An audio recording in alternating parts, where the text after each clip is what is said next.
Madame, Monsieur, bienvenue à cet entretien du jour. L'occasion d'une communion qui crée du lien, des solidarités et un rappel à notre humanité si fragile. Ce vendredi 9 janvier, la Suisse et notre région ont vécu une journée de deuil national à la mémoire des victimes de l'incendie de Crans-Montana.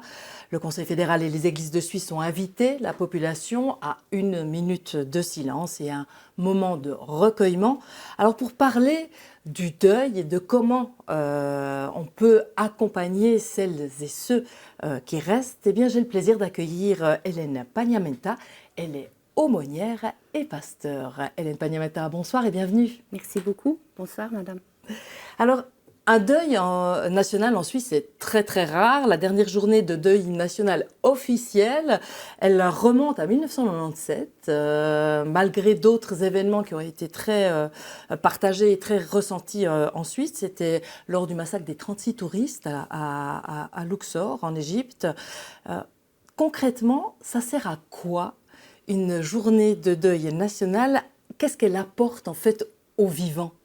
Qu'est-ce qu'elle apporte aux vivants? Qu'est-ce qu'elle apporte à notre pays? Je trouve que c'est un moment extrêmement fort qui a été proposé aujourd'hui, offert, j'ai envie de dire, de pouvoir nous arrêter au milieu de notre quotidien, au milieu de ce qu'on fait, les courses, notre travail, l'école, pour prendre un moment de silence, pour penser de façon concrète et tous ensemble aux victimes de ce drame à Crans-Montana. Vous me disiez que vous aviez parlé avec les personnes des CFF et que là, vous étiez marqué en fait par l'action qu'ils allaient faire. Absolument. Le contrôleur me disait qu'ils vont soit les trains vont s'arrêter, soit ils vont s'arrêter, soit ils vont siffler. Donc je trouve ça extrêmement important, symboliquement parlant. C'est important, ce deuil national, parce que notre pays est en deuil. On a beaucoup parlé et lu du deuil national, collectif et du traumatisme qui Mais en s'est même temps, créé. qu'est-ce que ça apporte en fait aux personnes qui ne sont pas, j'allais dire, directement concernées par la perte de quelqu'un qui ne connaissent pas forcément les personnes qui sont restées victimes de ce drame. Qu'est-ce que ça leur apporte? Mais justement, les personnes qui sont moins concernées ou pas concernées personnellement sont quand même marquées. Nous avons tous reçu, au même moment, nous avons reçu la nouvelle terrible. Nous avons depuis 9 jours aujourd'hui, nous cheminons, nous vivons, nous dormons avec ce drame terrible. Et les personnes comme moi, qui ne sont pas forcément concernées, nous ne nous sentons peut-être pas légitimes d'aller dans une cérémonie. Mais là, on nous donne cet espace d'une minute, plus la sonnerie des cloches, pour avoir une pensée. Et dans ce moment-là, nous ne sommes pas seuls parce que tout le pays est appelé à observer cette... C'est intéressant ce que vous êtes en train de dire, puisque on a depuis 9 jours vu et entendu et lu aussi beaucoup. Beaucoup de gens se sont exprimés, beaucoup sur les réseaux sociaux notamment, en commentant ou en faisant part de leur chagrin, ce besoin en fait d'exprimer quelque chose. Et paradoxalement, il y a plein de gens qui ont rien dit, qui ont adopté l'attitude du silence. Ça, c'est quelque chose que vous remarquez souvent dans ce phénomène, dans cette thématique du deuil, où les gens se séparent peut-être en deux, entre ceux qui ont vraiment besoin de mettre sur la table toutes leurs émotions et ceux qui se murent dans le silence. Mais je pense qu'il y a les deux. Autant en tant que personne concernée, il y a celles et ceux qui doivent parler. Il y en a d'autres qui ne peuvent pas, ou pas encore parler, parce que je pense qu'un jour, elles parleront aussi. Et du côté des autres, qui ne sont pas forcément concernés concrètement, que dire ? Est-ce que dire, parler, est-ce que c'est vraiment la bonne attitude, ou est-ce que justement le silence n'est pas je ne veux pas dire la réponse, mais en tout cas le geste J'aime beaucoup le titre à jour du de notre média J.ch. Aujourd'hui, qui dit, qui est en noir et blanc, nous sommes avec vous, ou on pensait avec vous, je ne sais plus. Et je pense que ça, c'est à peu près la seule chose qu'on puisse dire. Et sinon, le silence est vraiment ce qu'il y a, à mon sens, de plus adéquat. Parce que qu'est-ce qu'on peut dire?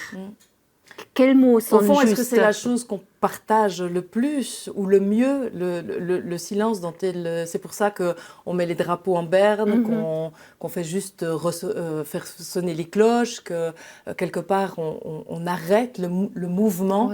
C'est parce que on ne peut, au fond, c'est la seule chose compréhensible pour nous et qui peut nous apaiser. Et je pense que le silence est aussi comment dire, une marque d'humilité, de dire devant ce drame, devant ce qui s'est passé, je ne sais pas ce qui s'est passé, je suis consternée, je n'ai pas les mots. Devant la vie, avec ces drames, il y a des moments où nous n'avons pas les paroles, nous n'avons pas... Parce que la parole, c'est toujours vouloir maîtriser. Et là, je pense qu'il est des moments où nous ne maîtrisons rien et nous devons aussi le signifier. Et on l'a vu depuis 9 jours, vous l'avez dit, on a été marqué, tout le monde en parle, on peut en parler avec son dentiste, sa coiffeuse, la caissière au supermarché, tout le monde en parle, a besoin en tout cas, y revient, notamment parce que c'est toute une jeunesse qui a été fauchée. C'est encore plus particulier, j'allais dire, quand la mort touche des enfants, des jeunes, des adolescents. On se sent encore plus démunis face à la mort? Absolument. Ce n'est pas dans l'ordre des choses que nos enfants partent avant nous. Ce n'est pas dans l'ordre des choses quand on se rend à une soirée de Nouvel An, de ne pas revenir. Il y a tellement de choses qui se jouent à tellement de niveaux.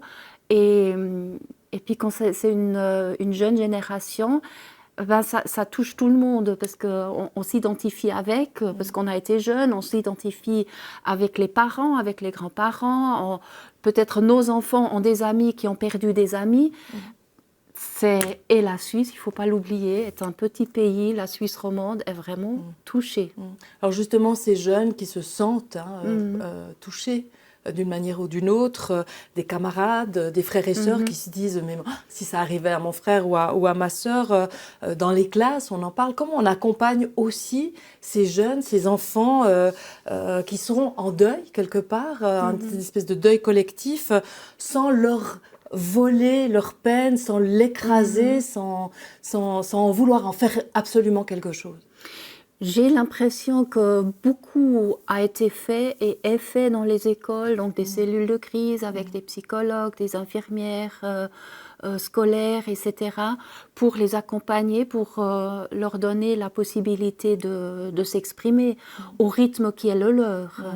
Et là aussi, c'est extrêmement personnel. Mais les adultes ont toujours très peur de mal faire, ou de faire le mauvais geste, ou de dire la mauvaise chose. La meilleure solution, c'est quoi?